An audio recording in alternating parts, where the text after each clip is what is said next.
స్త్రీకి ఉన్నంత ప్రేమ లోకంలో ఎక్కడా ఎవరికి ఉండదు. నేను మీకు యథార్థమైన విషయం చెప్తున్నాను.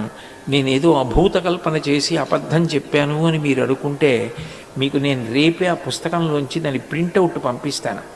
ఈ మధ్యకాలంలో ప్రపంచంలో ఒక గొప్ప ప్రయోగం చేశారు. ఒక గదిలోకి తీసుకెళ్ళి పాలిచ్చేటటువంటి ప్రాణులు, అంటే క్షీరదములు అంటారు.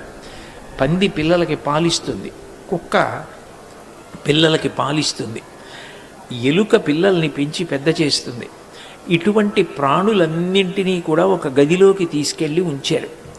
స్త్రీ ప్రాణులను ఒక పక్క పెట్టారు, పురుష ప్రాణుల్ని ఒక పక్క పెట్టారు. ఇది నేను పురుషుల్ని తక్కువ చేయడానికి చెప్పట్లేదు.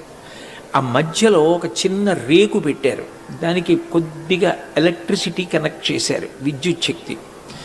ఈ ప్రాణులకు ఎదురుగుండా ఒక మూలేమో వాటి పిల్లల్ని పెట్టారు, ఇంకొక చోట